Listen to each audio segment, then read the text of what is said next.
Skinner gets pulled into CSM's mind games. The 80s hope for Scully's cure gets him in over his head. Doing the dirty work of the Syndicate. Along the way, he uncovers a possible clue as to what the men are up to, which curiously involves bees. Bees. This is not happening. Don't believe me. I don't need to run any tests. Smallpox has an 8-day incubation period, and these kids were stung just a few hours ago. How do you reconcile that? I can't. Let me know when you come up with an answer. In the meantime, I've got things to do.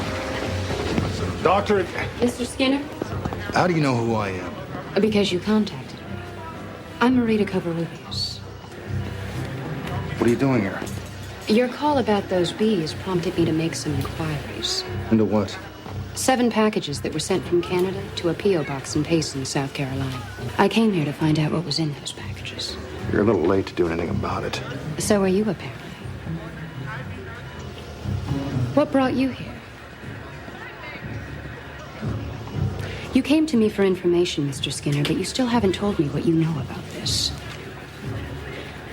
My office has to answer to the Secretary General of the United Nations. This is a very serious matter. I need to know what's going on. I think it's some kind of experiment. An experiment? Using bees as carriers. That's what was in those packages. Have you told Agent Mulder this? Not yet. Why not? I can't. Why? Are you involved in this, Mr. Skinner? I didn't. No, I'm not involved. Then what are you doing here? What aren't you telling me, Mr. Skinner? Nothing. If you know who's behind this, you have to come forward, Mr. Skinner. No one else can. Welcome back to the show, ladies and gentlemen. I'm your host, Mike, and with me, as always, is my good friend, Andrew. How are you doing, Andrew? Bees. Bees! Bees. They're buzzing about. Good. It's all about bees, apparently. All about bees. That is the X-Files. It is a show about how you breed bees and how you make them lethal killing machines. As we will find out in the movie, where they assign, one bee to kill Scully. And he almost succeeds. Agent Super Bee. Super Bee with his little knapsack and a recon. Yeah, oh man. When we did the movie review, that was hilarious. A little bit. If folks haven't heard that, of course, they should go back and listen to our movie review. Yes. Time. Yeah. But no, to answer your question, I'm doing well. Well, that's good. Very well. I stopped caring once we got into the jokes. Okay, but, fair. No, I accept that. I'm glad you're doing well. I must ask, what is going on in your room there? You usually have a wonderful piece of art behind you, and it's not there. Oh, I took it to work. I have my own little office now, kind of thing, and nice. I took it to work. So what you're saying is behind you is now a blank canvas that you can use to entertain me. Yes. Hopefully, I will get some cool artwork up still, but not right now. Not right now, and the listeners can't see it at the moment. It's just a taupe wall right now, folks. Don't get your hopes up. It's just a wall. But yes, we're talking about zero sum today, Andrew. Mm. Zero sum, yes. Do you know the context of the zero sum? The original idea of that phrase? I want to say yes, but regale me. Well, what do you think it means? Like, when you think of it, what do you think it means? Just off the top of my head, it feels like a last-ditch effort, kind of this is it. I don't think that's right at all, but... Well, maybe in some context. I'm not going to say you're wrong. I'm just saying that the traditional notion of zero sum is that in a game, if we're both playing, and if I win and you win, then neither of us has an advantage. So it's a zero sum equation. Gotcha. Yeah. Gotcha. Well, this is a Skinner-centric episode, and we all love a good Skinner-centric. Yeah, Scully is taking this one off. There is no Dana Scully in this episode, so it is just Skinner and Agent Mulder facing off against CSM and each other. And not a lot of Mulder in this one either. Like, he's in there. No. It's heavy on the Skinner. Oh, yeah. We get a good peek at CSM. Better peek than I would say in Avatar. I would agree with that, yeah. And Gillian Anderson's not in this one because she's off recording a movie called The Mighty in 1998, which I think was solidly average, as I recall. Well, I don't recall it, so it probably... And she has a very bit part in it, so it's like, oh, yeah. Really? Okay. Well, she had to be gone for the 4 days it took to do this episode. You got to do a big part. I would say this episode, in the grand scheme of the X-Files, feels like it is oft forgotten. I don't hear it come up in a lot of conversation, but I would venture to say that's a shame. It's definitely outside the normal method of the show. I mean, it's usually the agents, but when you go outside of that, then all bets are off. But normally, of course, it's, some unexplained thing happens and then, in the cold open. And then after that, it's the agents at a crime scene or agents at Mulder's desk reviewing what happened. And then that's how they get involved. None of that in this. Like, we hit the ground running in this episode. And we have to, because Skinner gets pulled in real deep into the Syndicate's little plot here. Yeah. He gets run ragged. Well, also worth noting, this is Howard Gordon's last contribution to the show. Yeah. I mean, we rag on Howard Gordon a lot. Hell of a swan song. It is. This is probably one of his best, I would say. Yeah, he's going on to Buffy and Angel, right? That is correct. Yeah. God damn it, Buffy. You stole me. As you were about to say, I think we should get into episode proper. What do you say? I am ready. I am summed up. All right. We will sum this episode up as succinctly as we can. 20 minutes. We open 20 minutes. We open on Transcontinental Express Mail Center. Okay. Transcontinental Express Mail Center. 2 women work. Well, one works diligently while the other snaps some gum and takes yet another break. Jane, the lazy one, walks into the washroom and uses one of the stalls. Busting out her cigarettes, she waits for the other lady to leave and then lights up. The camera zooms in on the faucet overflow drain, and we see bees start to creep out. In no time, swarms of bees are crawling all over the bathroom.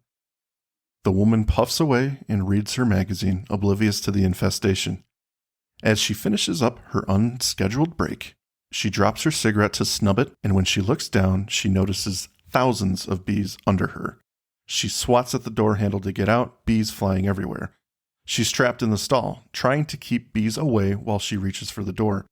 But this only angers them, Andrew. They begin to sting her, backing her into a corner. Back outside, her friend's still working. Where could Jane be? She waits for a supervisor to pass and then scurries into the bathroom to confront her lazy-ass friend. When she opens the bathroom door, curiously, nothing's out of the normal.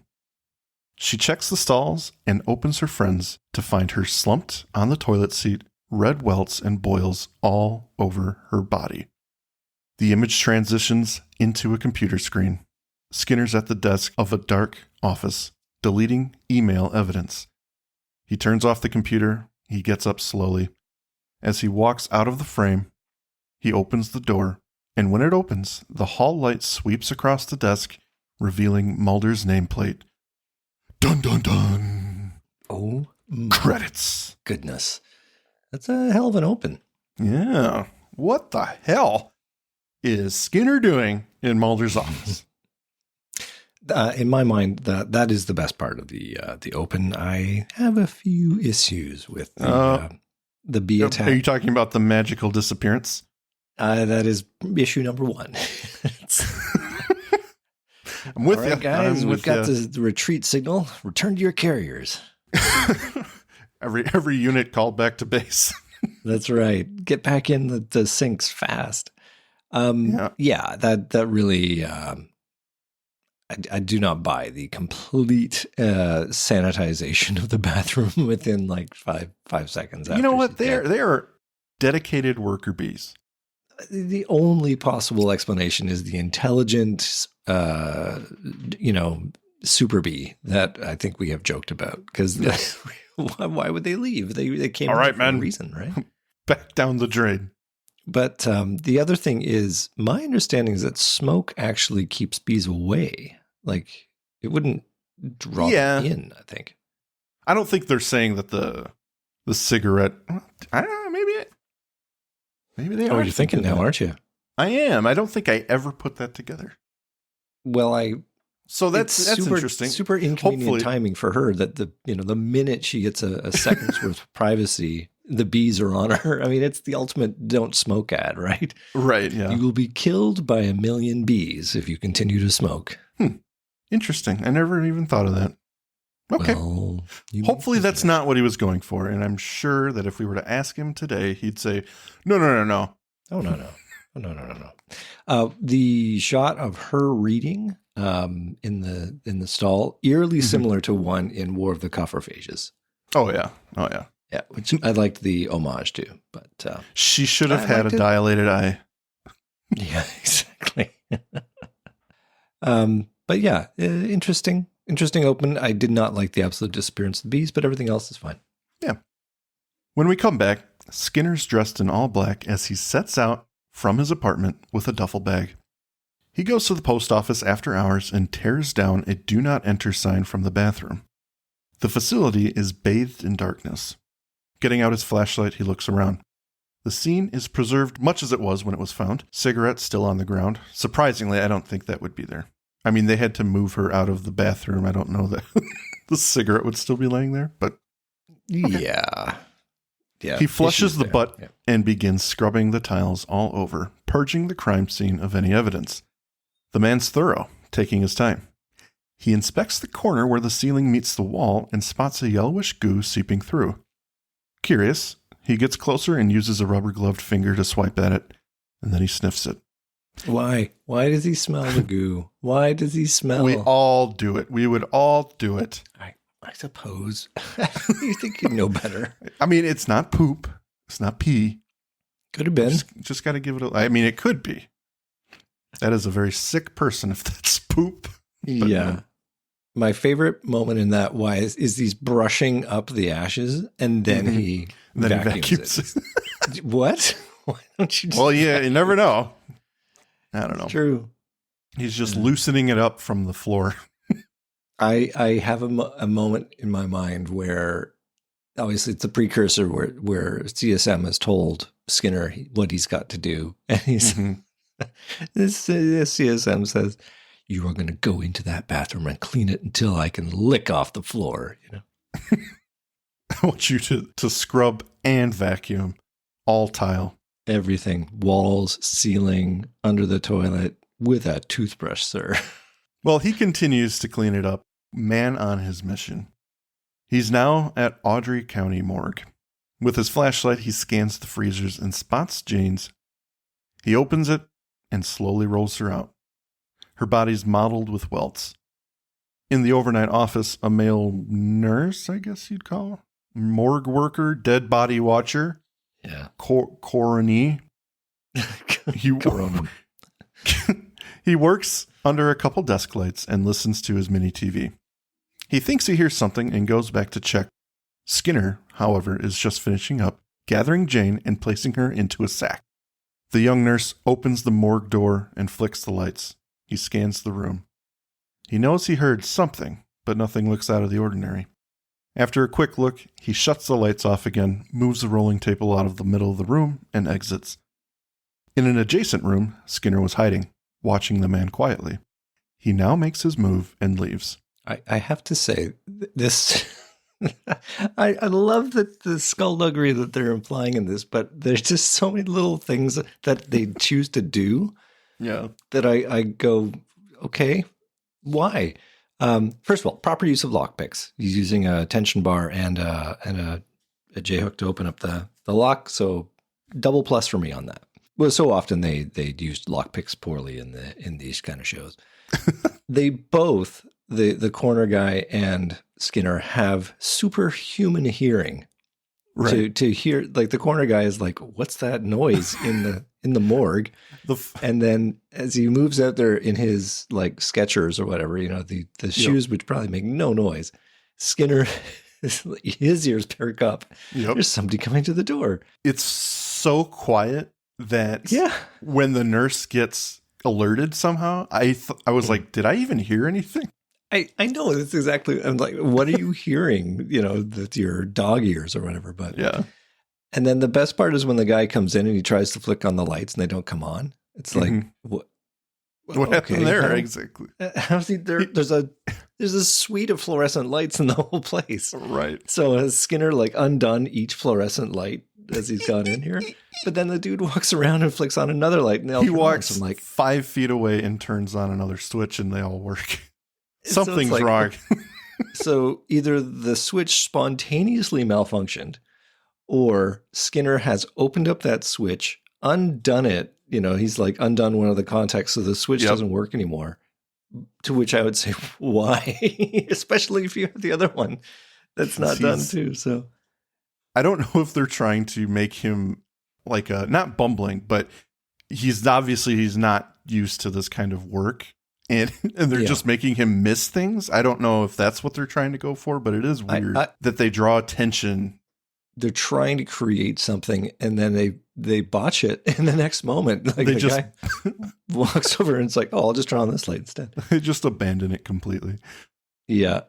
So there's just some weird touches in this otherwise great narrative that they're establishing. And then these things happen where I'm watching it going, wait, what?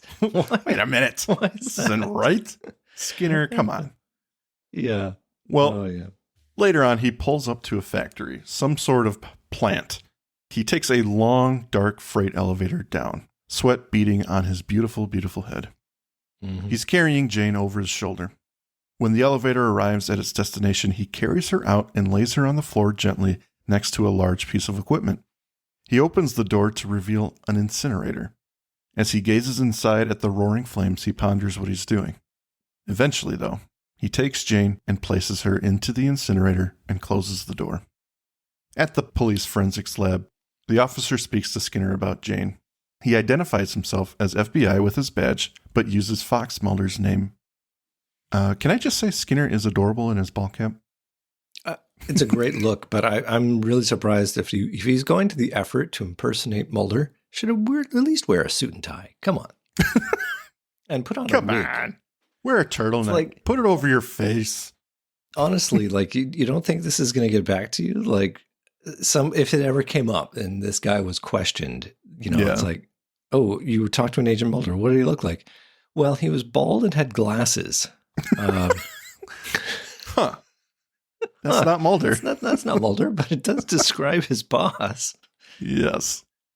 He asks to see the blood work for Jane, and the officer retrieves it. Not paying much attention, he leaves Skinner alone with the blood. Oh, yeah. Skinner deftly swaps the blood for one he brought under the cop's nose. He grabs the pen with a Kleenex and signs out, wiping his prints from the instrument. He heads out. Mission complete. When he gets to his car, he's stopped. A detective flags him down. This is the man who sent Mulder the email about the strange death. He is Detective Ray Thomas. Skinner brushes him off, saying there's no further involvement necessary, to the man's surprise. He questions why he would come out here so late at night if there was nothing to this, but Skinner just plays it off as doing his job. It is worth noting that Thomas identifies him as Mulder. Mm-hmm. When the two part, we see another sedan in the distance. A member of the Syndicate is watching Skinner. Back at Skinner's apartment, he disrobes and places his clothes in a trash bag, giving us all a sexy show. Possibly the highlight of the episode, right? Oh, yeah. Now dressed in regular clothing, he's about to head out the door with his trash to find Mulder stopping by. He's a little awkward, trying to not rouse any suspicion. Mulder stopped by to tell him someone's been intercepting his emails. He's aware of the death of Jane, but his emails were deleted. Mulder got them from Thomas's partner, who stopped by to question Mulder about Thomas's sudden death. Skinner's aghast. The man was shot in the head, execution style, body found 2 hours ago, and Mulder surmises by the same person posing as him. He asks for Skinner's help because Scully is in the hospital getting imaging. They fear her cancer is metastasizing. He asks Skinner to look at the files, and he offers to take Skinner's trash out, but he declines. Skinner heads to his apartment parking garage in search of CSM. Suddenly, a car turns on its headlights and speeds towards him, stopping just in front of him, Skinner appearing to stop it with his hand on the hood. Well, he does. Yes, he's Captain America. He's Out steps CSM to Skinner's demanding of answers. He did everything he was supposed to. Why did you kill Thomas? CSM simply states he failed to neutralize a possibly compromising threat, and Skinner demands Scully's cure. But CSM reminds him of their arrangement. He won't hear it. He won't be a party to murder, and if CSM doesn't cure Scully's cancer, he's done. Cryptically, though, CSM says it's not that easy to walk away.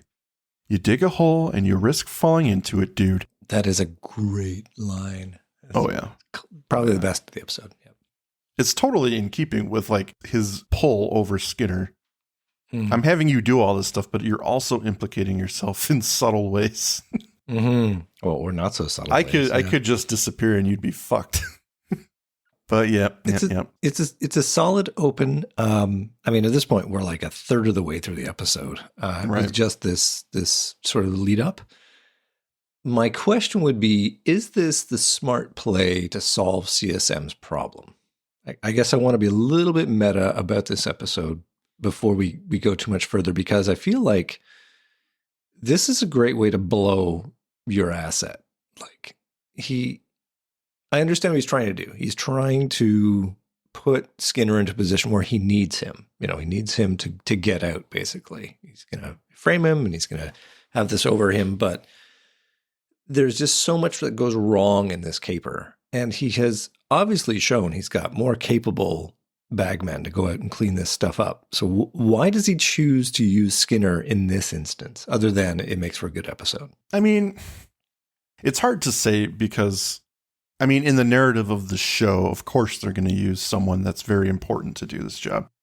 Yeah. At the same time, CSM knows that he can put it to Skinner. He can have him do things that are incredibly uncomfortable. This is not, in my opinion, just as a fan of the show, this is not what I would call a huge concern for the Syndicate.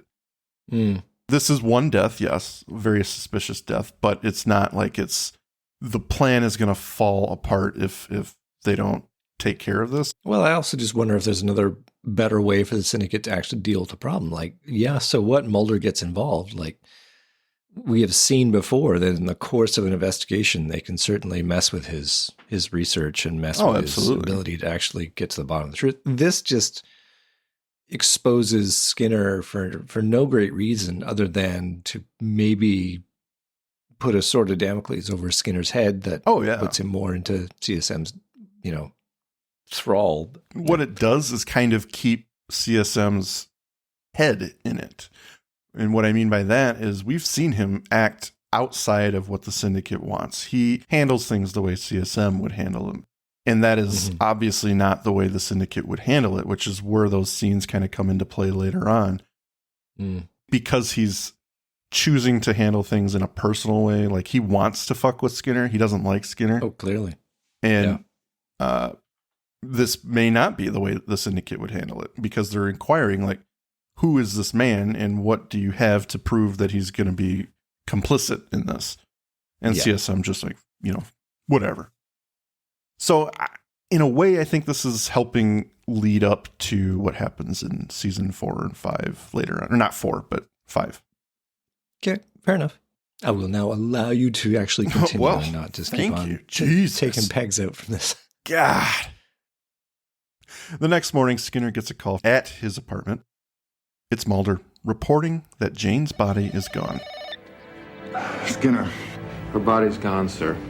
what are you talking about? The postal worker and the photos I gave you. Her body was stolen from the morgue last night, along with any other evidence that might explain how or why she died. Slow down, Agent Mulder. I'm sorry, but I can't. I'm playing catch up here. I'm already 2 steps behind. The man who impersonated me at the forensics lab last night, apparently he replaced a blood sample. How do you know? I had them run a test. The blood sample in the police forensics lab is B positive, as is the postal worker's. But she suffered from a mild form of anemia characterized by folic acid deficiency. The blood sample at the police forensics lab has a normal folate serum level. Are there any suspects? No, but I do have a place to start. The gun that killed Detective Thomas, ballistics has identified it as a Sig Sauer P228. I'm having ballistics run comps on all weapons registered to federal agents and local officers. So Mulder does some real detective work here. And through his work, he noted a blood deficiency that is non-existent in the decoy blood that Skinner left behind. It is a cool bit of information that I could really honestly see CSM overlooking. Mm-hmm. That's kind of cool. It's a small thing. Mulder noted the difference, and he knew to check for these things because he felt like he knows what's going on. He knows someone's cleaning up, so this might not be accurate. I think it's cool. Yep. It's a nice touch, and we like it when the agents do things. And I like absolutely that he has done this thing. It happens off screen, which I don't love, but it happened, which is good. Yeah. And Skinner's face is visibly upset as Mulder's speaking. He knows deep down this is going to eventually get back to him, and he will have to face Mulder. Yeah. So when Mulder mentions the gun, worry just washes over Skinner's face, and he checks his desk. The drawer has been broken into. His gun is out of the holster. So once off the phone, Skinner calls CSM. He threatens him. He plays dumb in the whole scenario, and Skinner is in a huge bind. Claiming to know anything is also an admission of guilt, and CSM is betting on that. But Skinner does tell him that he will expose him if anything happens to Scully, no matter the consequences. Mm-hmm. These two men... raising the stakes. Good stuff so far. Yeah. They are dick measuring this whole episode. That's their specialty, though. It is. It is. From here, Skinner heads to the postal bathroom once again. He's let in by management during work hours. Once inside, he looks back up at the corner he cleaned. The goo is back. Asking for a hammer, in a quick cut, he bashes through the drywall and tears away at it to reveal one massive honeycomb behind it. Thick, golden resin covering it. He takes some samples to an entomologist in Elsinore, Maryland. This is the guy Mulder spoke to at the beginning of the season. The man runs some studies out of his house. He's an expert on bees and bee husbandry. Skinner tells him the bees may be lethal, although that isn't purely identifying information. The scientist finds royal jelly, though. The larva could pupate and hatch, providing information. In Mulder's office, Skinner goes through some files and finds information on the clone farm from Herrenvolk, the bees, and a name of the person who helped Mulder with the case. One Marita Covarrubias. Noted. Wow. We're going to have a Skinner Marita scene. Oh, boy. I didn't want to steamroll over this. The size of the honeycomb that Skinner gives to the forensic entomologist. Yeah. Is not very big, right? No. What he took was not very big, but the honeycomb in the wall is fucking massive. Yes, but I'm just focusing on the actual sample that he is going to give to the bee expert. Mm-hmm. Yeah. So I'm just saving that for later, as if I may have an issue with it that I wish to raise. What? You have an issue? No, never with this perfect episode? I know. No flaws in this episode. Not one. It's an not observation. One. Yeah. Skinner closes the file and flips through Mulder's Rolodex for her number, Marita's. It's just then that Mulder appears at the door, surprised to see him. He claims to be writing a note for Mulder, crumpling the phone number in his hand. Mulder brings in surveillance photos from a bank nearby the police precinct. The photos are extremely grainy, but manage to catch the suspect talking to Detective Thomas. He's going to take these photos to the special lab right now to see if he can get them cleaned up to get a usable image. Mulder then inquires about why Skinner was in his office, but he just says he was checking on his progress. When is Mulder's superpower going to kick in? That's a note I put in right here. It's like, come on, you're smarter than this. Come on, Mulder. You usually have the case solved in the first 10 minutes. Exactly. It's not happening. Skinner's is kryptonite. I am such a fan of this aspect of the episode because in this sense, they are both good guys. They are technically working together, but Skinner's fear or inability to come clean to Mulder has just created this invisible countdown to when Mulder's going to be putting the pieces together, as you say, his superpower. It makes for extremely good tension and really keeps the anticipation up.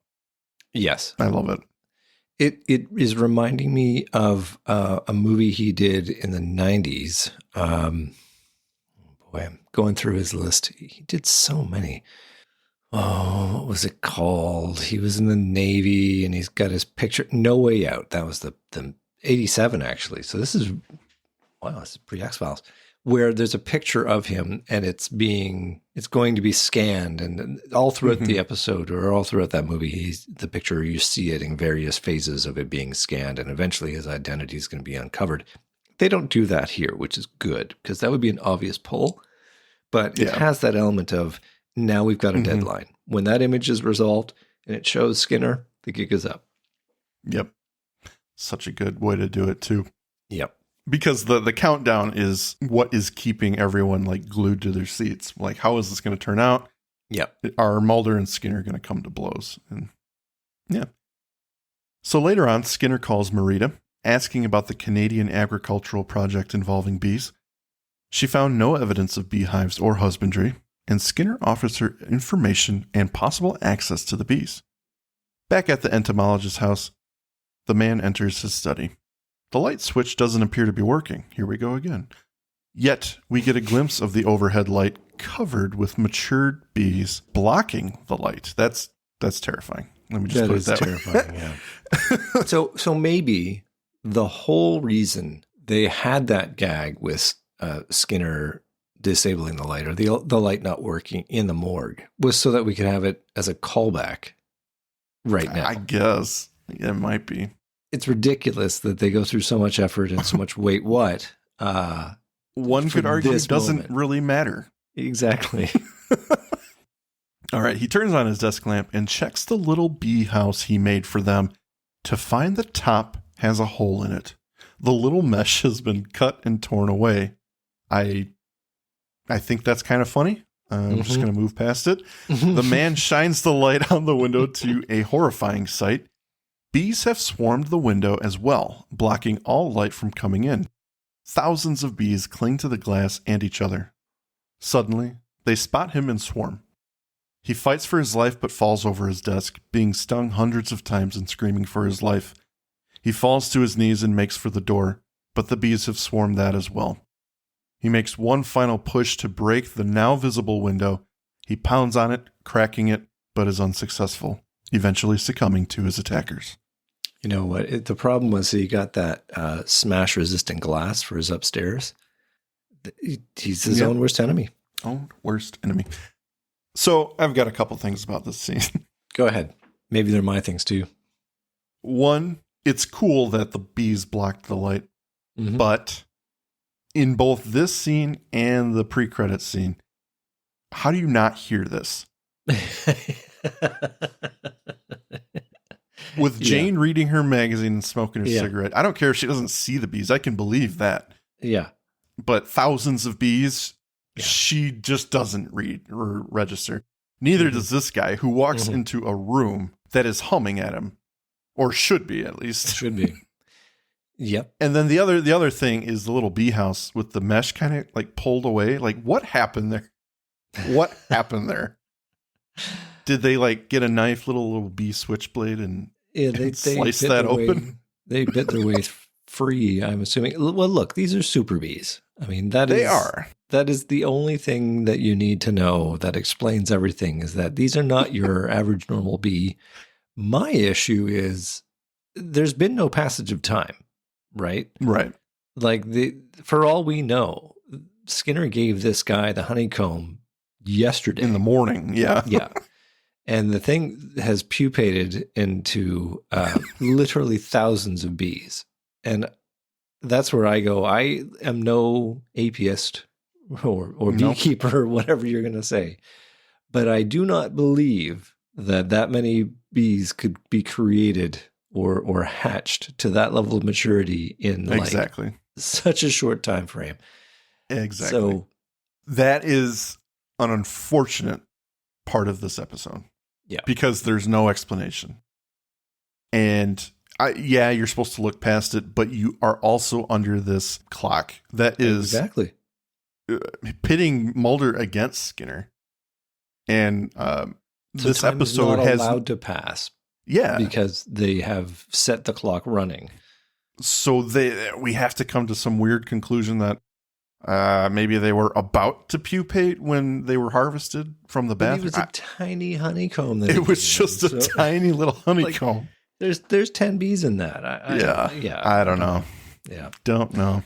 It's a bit weak. I mean, they're obviously going for the shock factor of a massive Would reveal. you say he's going to 11 one last time? I would say the bees are going to 11. Absolutely. Howard Gordon is going to have himself a field day in this episode.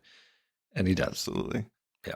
Well, down in the local morgue, sometime later, Mulder calls Skinner to view the body. It's the entomologist looking much like Jane did when she died. These pocks and blisters are signs of smallpox. First reported case in 7 years. Skinner asks how he could contract a disease that doesn't exist. Mulder shows him the bee stingers and venom sacs recovered from the body. This is something the Syndicate must be hiding. Mulder surmises this is a method of delivery they're engineering for a very dangerous virus.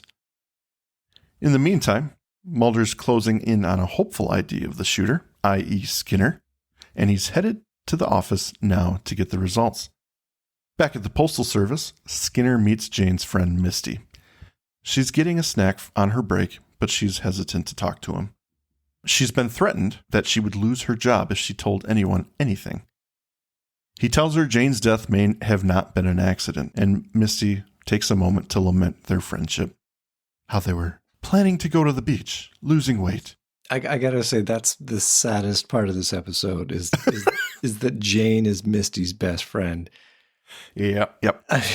Jane seems like a terrible person. She I don't know seems why. like a real piece of work. But I mean, you can believe it. But we've all worked with a Jane. Yeah, we have. And we've all had a friend where it's like, why am I friends with you again? Why am I friends with you? Okay, there's probably some good Poor stuff Misty in here just somewhere. has met all the wrong people in her life, and she chose Jane to be her best friend. Yeah. So is it the CSM who came to Misty and told her to shut the fuck up? I think it was the henchman from the beginning. Yeah. That's just my opinion. The only thing that Misty can think of relating to Jane's incident was a damaged package that had come through. The men that threatened her wanted it. Damaged packages get routinely routed through this facility for inspection before getting reshipped. And Andrew, the room they process them in is right next to the women's bathroom. How could this happen, Mike? He asks her where it was going, and she checks for him. And I have to say, I don't know how postal services work, but I would be, if anyone's ever lost a package, as I have, they ain't finding shit about where that tracking number is. So, yeah, I don't believe. On the other side, I would say, Mike, my dear friend. Oh, no. They can find that package. They just choose not to.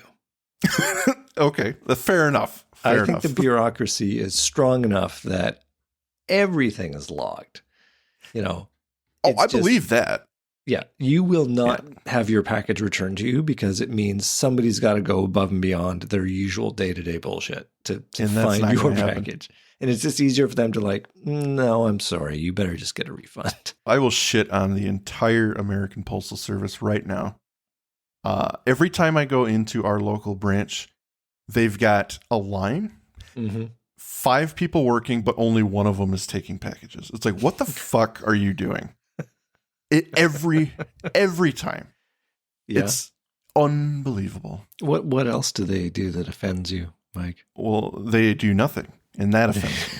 It's the lack of something that offends you. It is the lack of something that pisses me off. Do you still get door-to-door mail service where you are? Like, do they drop packages?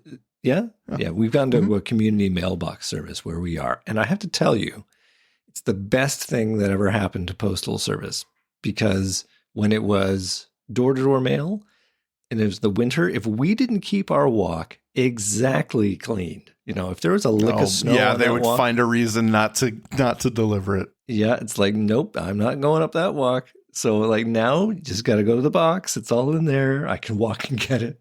Fuck them. That's so stupid. I know exactly what you're talking about. It's like if you don't have it shoveled and salted, you're at risk of getting sued. It's like, come on. Anyway. Well, that was a wonderful diversion there. Yeah. That's the next podcast, everyone. Mike complains about the U.S. Postal Service for 10 hours. That podcast, yeah. I think it'd be pretty fun. There's a lot to talk about. We have already covered 2 things right there. Community post boxes. Are they the future? Well, so they conveniently, the damaged packages get rerouted through this facility where all the stuff for the show happens so that they can investigate it. And I don't have a problem with that. I don't have a problem with that. Because that's fine. It could be anywhere. But it's going to be here. Had to be somewhere. I'm just having fun. Okay. At the photo lab, and yes, I'm just going to call it that, Mulder and the other technician are working diligently on the photographs. They give it the old Andrew Alexander special, and boom.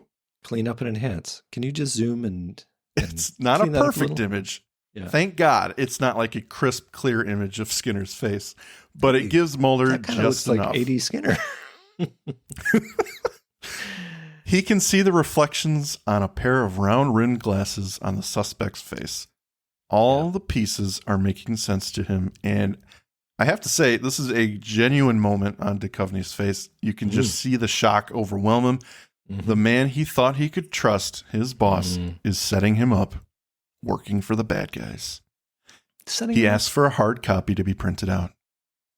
What'd you say? I don't know if he's setting him up. I think that's where his mind's going, though. He's working against him. I don't think he thinks that he's being framed by Skinner. But he said that he used his name. He did, but I mean, maybe not frame. You're right. Maybe not frame. But certainly working against him and professing ignorance when he is directly culpable. Yes. CSM addresses the Syndicate now. They have the last specimen in the jar. The bees in the scientist's house have all been destroyed, and everything should be tip-top now. But the well-fed man is not convinced. CSM claims all this is taken care of, and well-fed man asks who is handling this issue. But CSM says the man has everything to lose and has nothing to expose. Well-fed man asks if the trial run can proceed then, to which CSM says it has already begun.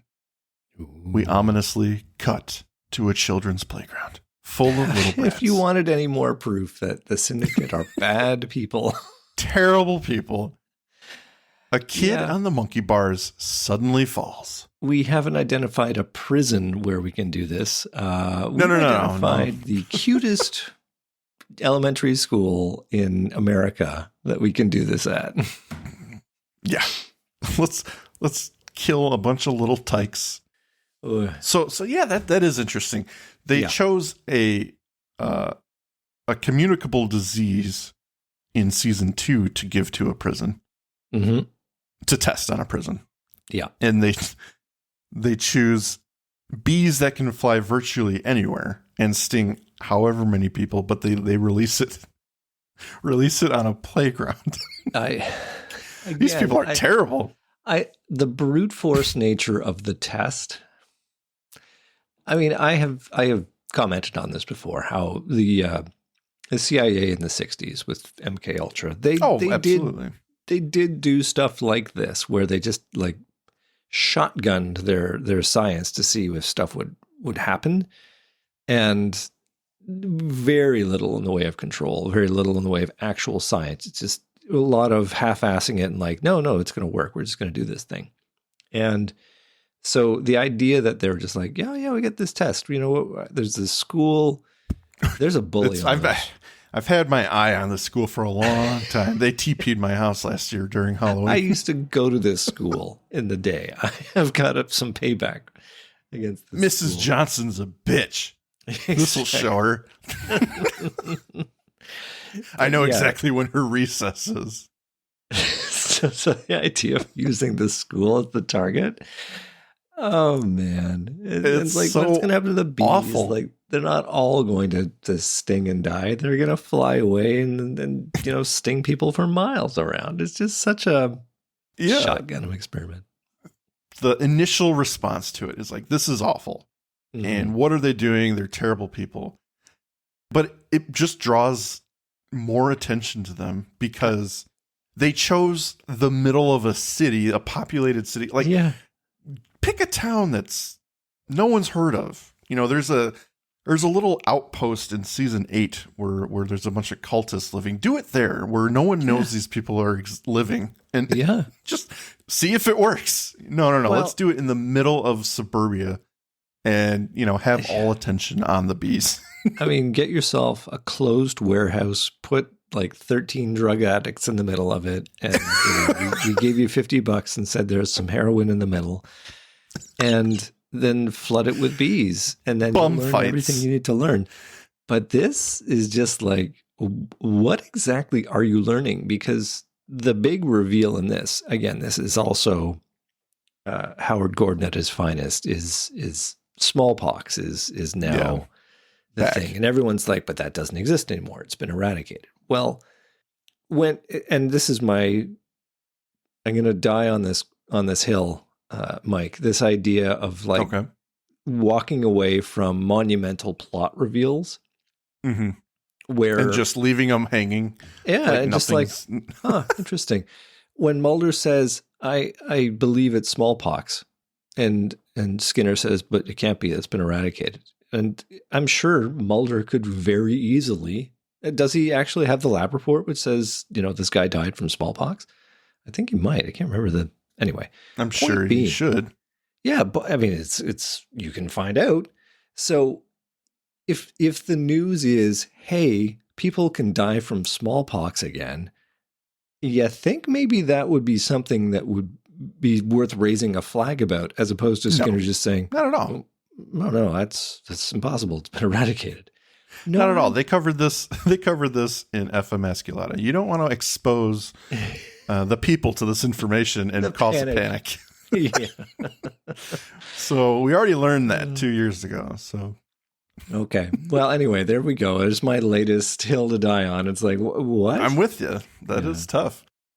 Essentially, a disease that has been eradicated is now back on the map. That's huge. CDC would want to know about that. It can be spread by bees. That's also huge. That's huge. Lock down the state. Kill every bee. No, we can't do that.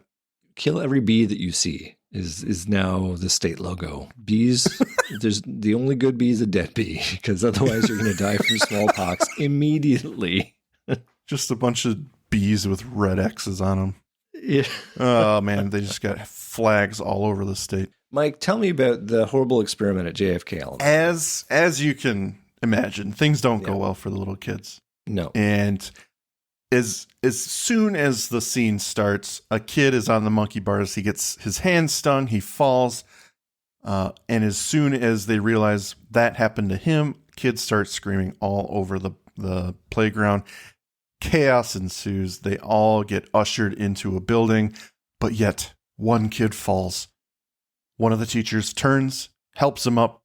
He gets to his feet and runs to safety, but she succumbs to the bees instead, thrashing around as the camera above her fades away. Oh, Miss Kemper. I think it's also worth noting the first bee sting victim is the line butter. Mm-hmm. The bully kid who's like, no, I'm going to go first onto the monkey bars. So yeah. He got what he deserved. I mean, he totally deserves to die for that. Instant karma is Howard Gordon's sword and shield in this episode, because you have smoking in the bathroom, Billy, as crime number one, which deserves death by bees. And so crime laziness, number two, smoking, bullying and butting in line. I mean, what kind of life did Howard Gordon lead? Yeah, exactly. Ladies and gentlemen, I think we are digging deep into his psyche and his childhood trauma. Howard Gordon is letting us all in on what he had to deal with. Well, I hope he has some pathos in this episode, because boy, these people get messed up. I'm going to put money on the fact that his stepmom was named Jane. Yes. And he had a teacher who saved him, but unfortunately died for our sins. Yep. Well, okay. Oh boy, what a scene. Well, we come back to a busy hospital. The victims have all been brought in. Skinner's there doing what he can to help by talking to a doctor. They're being treated for bee stings, but they should be treated for smallpox. The doctor scoffs. He doesn't have time for this absurdity. As Skinner pleads with the man, Covarrubias shows up. She's made some inquiries. 7 packages were being sent to Payson, South Carolina. She wants to know what was in them. She presses Skinner for more information, and if he knows something, she needs to know about it. He offers his thought that this is an experiment, and this worries her. She suspects he's involved and presses for more information and lays on the guilt. If you know who's behind this, you need to come forward. No one else can. And this just ends. That's how the conversation apparently ends, because we go now to nighttime in Skinner's apartment. So, I mean, I know what Marita is doing here. I know her purpose for the plot, but I look at it like, you work for the UN. You don't compel shit, lady. I mean, why should I tell you? You're a UN official who gives me information, gives Mulder information. Look, Mrs. Covarrubias, you're just a glorified secretary. Okay. You literally work for an assistant. For someone else. You're an assistant's assistant. Yeah. It's part of your title. Step down. And if that wasn't bad enough, the assistant that you work for works for a secretary. So you are 3 levels down. But she's the one pulling the strings. Apparently. Yeah. So it's an interesting scene. I mean, she is essentially recapping for us what she's getting the coffee for the guy who gets the coffee. How is this working? Oh, man. Well, that night, Skinner's in his apartment, and he notices his desk drawer is closed now. He opens it. The gun has mysteriously returned. He picks it up to look at it, and it's here that Mulder emerges from the shadows, gun drawn and pointed directly at Skinner. He makes him put the gun down, but before Skinner can explain, Mulder engages him. From the desk. I was just calling. I said put the gun down. You don't understand. No. I do now. No, you don't. Is that the gun you used to shoot the detective? No. How does it feel to shoot an innocent man in the head? I didn't kill him. You're a liar. You've been working with the smoking man all along. You knew when he had my father killed, and you knew when they took Scully. Listen to me. I've heard enough of you. He set me up. He stole my gun and then he put it back. Which means the police are probably on their way right now. I don't believe you. Look at my desk drawer, Agent Mulder. Look at it! Why would I force my own luck? I have lied to you, and I won't make excuses for those lies, but there's a reason that I did what I did. One that I think you're in a unique position to understand. I advised you against a certain course of action some time ago concerning Agent Scully. I didn't follow my own advice. Mm-hmm. This episode has some good confrontations, and this is just one of them. Yeah. It is the climax and of that anticipation that I was speaking of earlier, and it is powerful. I mean, you can see Mulder's face. He doesn't believe Skinner at first, and then when you see like a small shift as Skinner explains how he didn't take his own advice. Mm-hmm. It's great, though. I like when he points Mulder to the fact that his desk drawer was broken into, literally.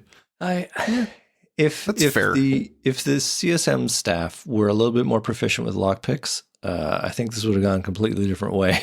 But why would I break into my own desk drawer? Well, why would the CSM's guys break into it too? You know, it's like this episode is one big spotlight on how inept the Syndicate really is. I would how inept everybody is, and in a way, I'm okay with that, except that it's done off stage. If you show me them being, reckless, partially capable, like show them making mistakes, I could buy it. But it's just allowing us to explain away certain things. So I'm with it, and I'm also kind of against it. But anyway, it's as the scene goes, as their confrontation goes, they had this scene in mind and they wrote backwards from it, I'm sure. And it is a great confrontation. It works. So much is unsaid and is delivered by the actors in their expressions and how they deliver their lines. Excellent stuff. And to cap it off, we get taken to actual police work. My goodness. They take the gun to the lab. They test it. The man test fires rounds into a tank filled with water, which is accurate, ladies and gentlemen. Mm-hmm. Then they compare the slugs fired against the slug from the detective's body. The forensics guy says, without a doubt, this is the gun that fired the kill shot. He asks where they found it, and after an uncomfortable silence, Mulder decides to cover for Skinner. He believes him. But it's here that they also find out that even if Mulder threw Skinner under the bus, they couldn't pin it on him. The serial number has been filed clean off. We go now to CSM's dark apartment. He enters, and from the shadows, Skinner makes himself known, aiming a gun at him. Leave it off. I'm starting to get used to the dark. Is this part of our deal? We never had a deal. No. Agent Scully is dying, and you haven't done a damn thing about it. You think that's funny? Just enjoying the irony, Mr. Skinner. Only yesterday you said you wouldn't be party to murder, and now here you are. Yours isn't the first gun I've had pointed in my face, Mr. Skinner. I'm not afraid to die. But if you kill me now, you'll also kill Agent Scully. You have no intention of saving her. You never did. Are you certain? I saved your life once before when I had her return to Agent Mulder. I may save her life again. But you'll never know if you pull the trigger, will you?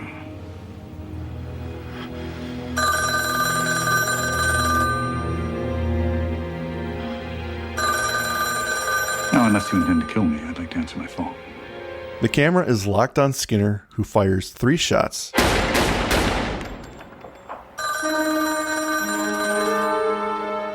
Mark Snow's horns sting, accenting the weight of what has just happened. He lowers his gun and walks out of CSM's apartment. The camera follows him out the door, only to reveal a frozen CSM, a look of utter terror on his face despite his badass front. He swallows and composes himself to answer the phone. Wow. Yeah, that's a great moment. So good. So good. Because it does let you linger on that idea that, oh shit, Skinner did it. Skinner just did it. Yeah. Skinner's going to jail. But or not. It's or not. What is the consequence here for killing Satan?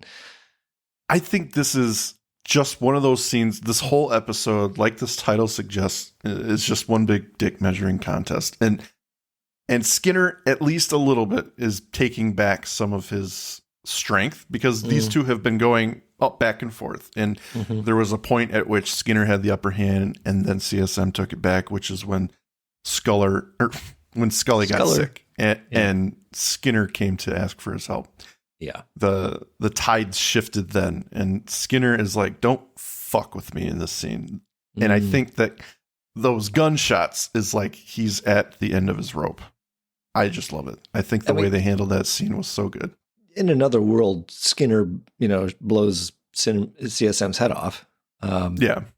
The only reason he doesn't is because there is that 1% chance that he will actually save Scully. And I think that is the only reason he lets him live in that moment. But I don't think there are any consequences if he did actually kill the CSM. I think that if he did, that role would be replaced in the Syndicate. I don't think there's anybody who's going to exact punishment on Skinner. But at the same time, I feel like if he gets rid of CSM, who is toying with him, they used his gun to kill the detective, but they filed the serial number back off. So they're fucking with him. And I think, honestly, if CSM was killed in this moment, Skinner would go down for something. That's just my gut on that. I don't know. I mean, obviously, we don't need to really speculate because it doesn't happen. But I think, though, I think that the Syndicate would be, in some ways, they'd be just fine with the CSM being eliminated. They absolutely would be. They'd be like, fucking thank God. Yeah. They're like exchanging money. I thought he was going to be lung cancer. That's right. I always thought it'd be lung cancer. Yeah. Well, at the end of the show, the camera is locked on CSM. He's talking on the phone, mentions how he was just threatened. And on the other line, we find out it's Marita Covarrubias.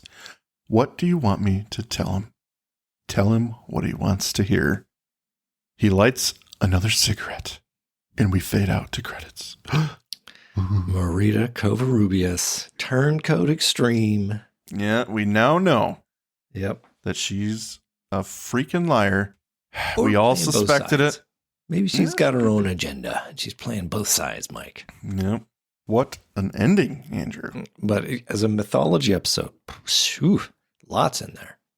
Yeah. And despite my complaints and jokes that we've made, I really like this episode.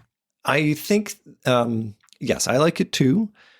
And I analyze why I am hard on it. And I think it's only because I'm desperate to find anything wrong with it, because it is, in other ways, a very good episode. Mm-hmm. On balance, it's pretty good. It's classic Howard Gordon. I guess we're getting into final thoughts now. So yeah. I'll say it's classic Howard Gordon in that if you just let it carry you along, it's absolutely fine.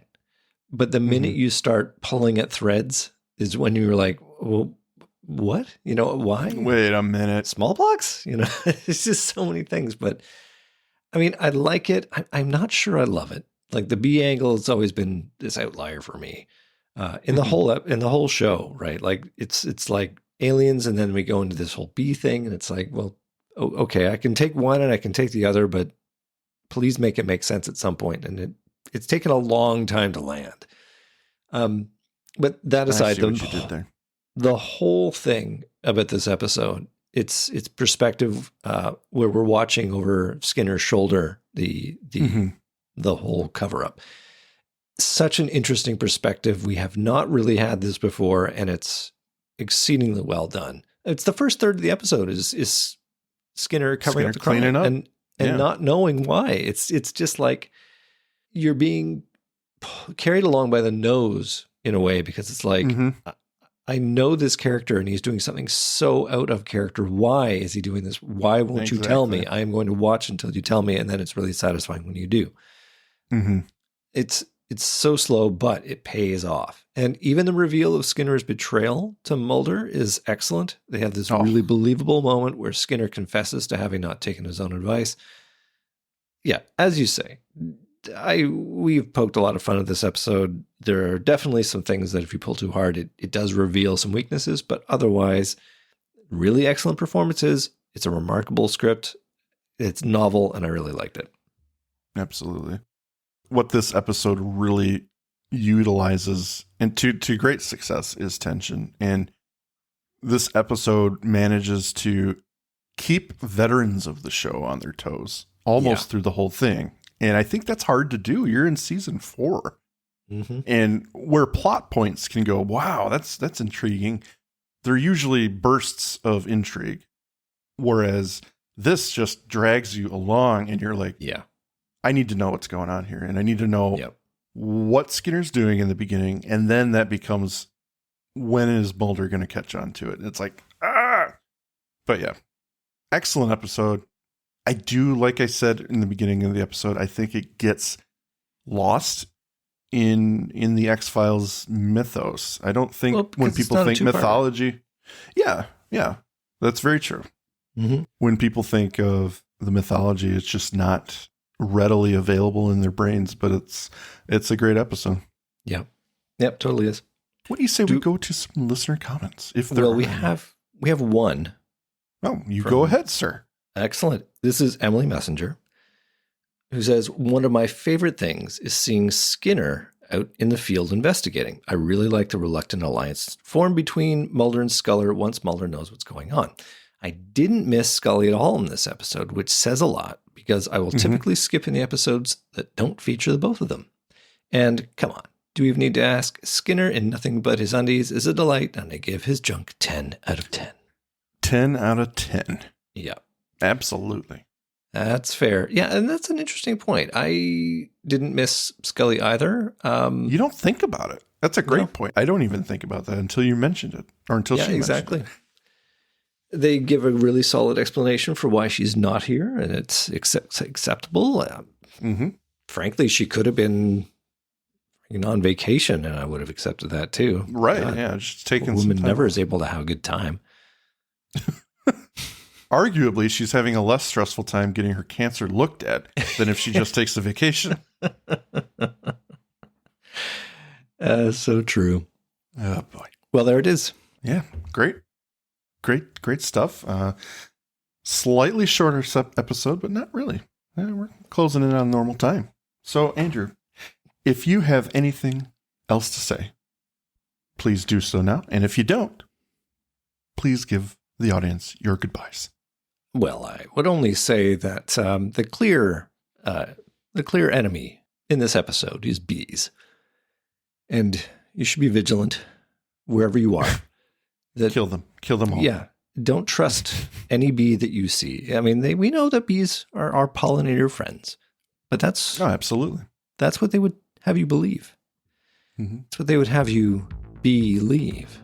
Believe. Yeah. So with that, don't take any chances. Protect yourself. Protect your family. Kill them all. I guess that's Get really yourself a can of Die Bug Die. Die Bug Die. Especially if you see a bee with a knapsack and a recon microphone. Yeah, kill it. They're the worst. So yeah, good night, everybody.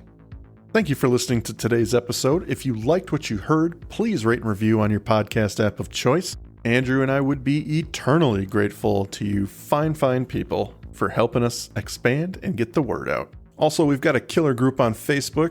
Feel free to join in on the discussion at facebook.com/groups/thisisnothappeningpod and become an official member of the Syndicate.